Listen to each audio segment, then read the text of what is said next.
मांग रहे, इंद्र से रथ नहीं मांग रहे, वो केवट से नाव मांग रहे। अब तुलना करो जरा इंद्र की और केवट की तुलना, जमीन आसमान का अंतर है कि नहीं। कहां इंद्र राजा स्वर्ग का अधिपति और कहां मजदूर मजदूरी करने वाला। लेकिन तुलसी जिनके पद पंकज ते प्रगटी तटनी जो हरे अगगाड़े, ते प्रभु या सरिता तरवे को मांगत नाव करारे हुए ठाड़े। भगवान कहते हैं केवट मैं तुमसे नाव मांग रहा हूं, तुम नाव लेके आओ, मैं तुम्हारी नाव में बैठ के ही पार जाऊंगा। तो केवट कहता है ज्यादा पीछे पड़ गए हो तो हमारी शर्त है उसको पूरा करो। भगवान राम ने कहा क्या शर्त है। कहा ये बताओ पहले वचन दो पूरा करोगे कि नहीं करोगे। भगवान राम ने कहा मैं पूरा करूंगा शर्त को, लेकिन पहले बता तो दे शर्त है क्या। लक्ष्मण जी बोले ज्यादा क्यों पीछे पड़े हो आप, हम समझ रहे हैं शर्त यही है। ये शर्त पूरी कराना चाहता है कि ये जानता है, पूरा संसार जानता है कि आपका जो वनवास हुआ ना, वो वनवास विश्व चर्चित है कि अम्बा कैकेयी ने आपको तपस्वी के वस्त्र दिए हैं और आप तपस्वी के वेश में आए हैं। इन वस्त्रों में ना कोई जेब है, ना नोट रखने का इंतजाम है, ना आपके पास रुपया पैसा है। इसको ये मालूम चल गया है कि इनके पास लेने देने के लिए कुछ नहीं है, फ्री फंड की यात्रा होगी, तो फायदा क्या है। इस मर्म को ये जानता है, इसलिए शर्त कराना चाहता है कि यदि आपके पास लेने देने के लिए कुछ हो तब तो हम आए, नहीं फायदा क्या है। भगवान ने कहा वैसे तो ऐसा नहीं होना चाहिए, लेकिन फिर भी पूछे लेता हूं, फिर भी पूछे लेता हूं। भगवान ने कहा केवट तुम्हें यही संदेह हो रहा है कि मेरे पास लेने देने के लिए कुछ नहीं है, यही संदेह है कि मेरे पास लेने देने के लिए कुछ नहीं है, इसलिए तुम पार नहीं करना चाहते हो मुझे। सावधान, ध्यान से सुनना, बहुत महत्वपूर्ण बात बता रहा हूं, इसमें भाव बहुत छिपे हुए हैं साहब। केवट की आंखों में आंसू आ गए।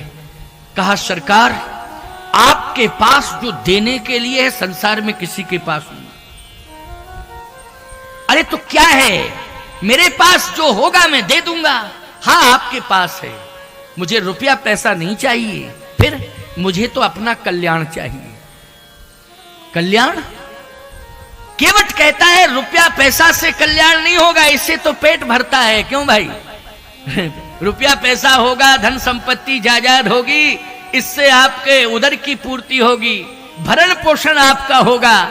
लेकिन केवट ने कहा इस नाव से मैंने हजारों को पार किया है, जो उतराई मिली है उससे भरण पोषण का इंतजाम हुआ है, लेकिन आपको मैं पार करूंगा तो मेरे मरण का इंतजाम होना चाहिए कि मेरा मरण हो, लेकिन साथ में मेरा तरण भी होना चाहिए। क्या होना चाहिए? तरण होना चाहिए। तो तरण कैसे होगा? तो केवट कहता है तरण का इंतजाम यही है। क्या? पद कमल धोई चढ़ाए ना, नाथ उतराई चहूं। पद कमल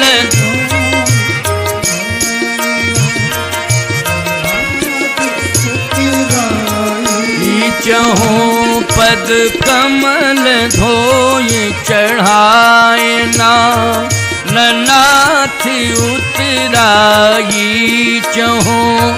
पद कमल धोई चढ़ाए ना, नाथ उतराई चहूं। ओ मोहे राम रावुर आन दशरथ, सपत सब साची कहूं। मोहे राम आन दशरथ, सपत सब साची कहूं।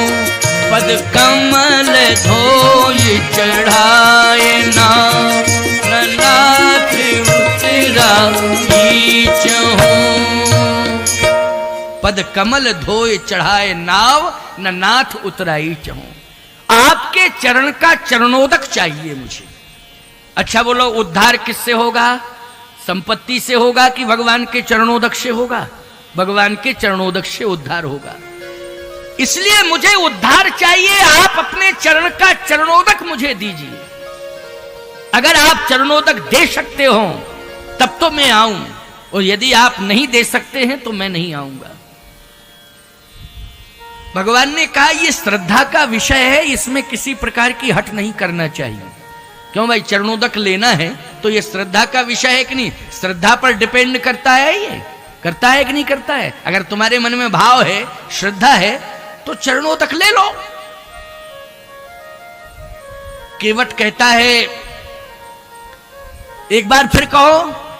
भगवान ने कहा यदि तुम्हारे मन में श्रद्धा है तो चरणोदक ले लो, लेकिन देर मत करना, मुझे जल्दी पार होना है, इसलिए बेगयान जल, बेग मानी जल्दी, बेगयान जल पाए पखारू और होत विलंब उतारहूं पारू। बेग मानी जल्दी, जल्दी क्या लाओ? जल, जल मानी गंगा जल, जल्दी गंगा जल लाओ, हमारे पैर पखारो, चरणोदक लो, पार करो। जैसे ही केवट ने ये शब्द सुना कि जल्दी जल ले आओ, तो केवट गंगा जी की तरफ नहीं गया, गांव की तरफ गया। देखो साहब, जल कहां मिलता? गंगा जी में मिलता कि गांव में मिलता, ये बताओ। जल तो गंगा जी में मिलता, लेकिन गांव की तरफ भागा। लक्ष्मण जी बोले देखो प्रभु, आपने कहा बेग आन जल, जल्दी गंगा जल लाओ, चरण पखारो, गांव की तरफ भाग गया।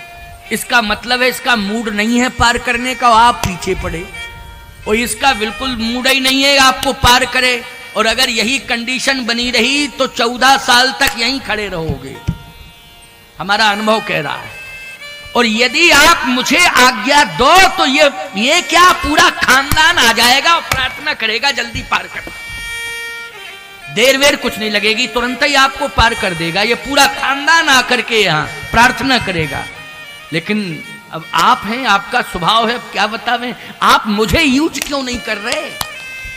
आखिर मैं किस लिए आया हूं? आपकी सेवा के लिए आया हूं और डिसिप्लिन सिखाने के लिए भी आया हूं।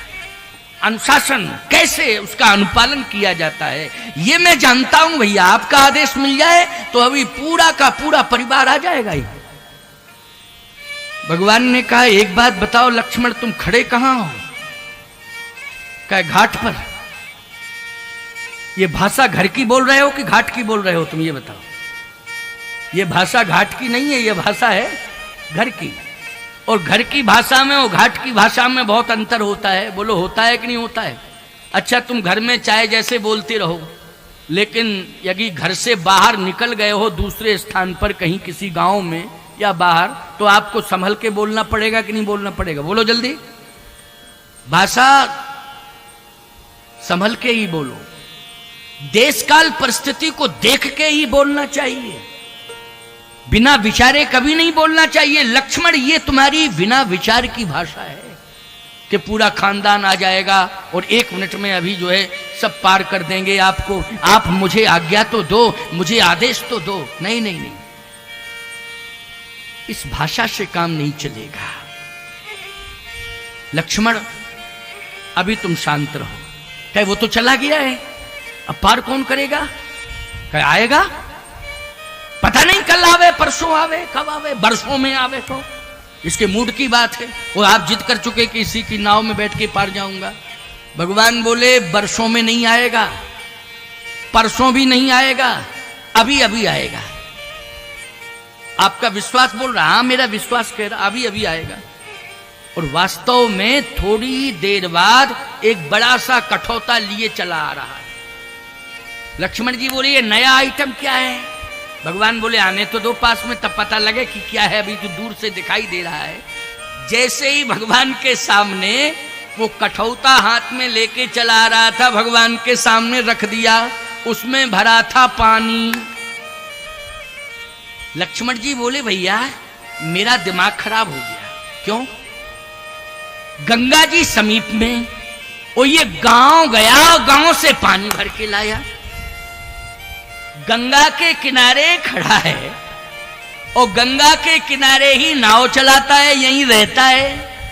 और इसे गंगा जल के लिए आपने आदेश दिया था लेकिन ये गांव गया, कठौते में पानी भर के ले आया। ये बात मेरी समझ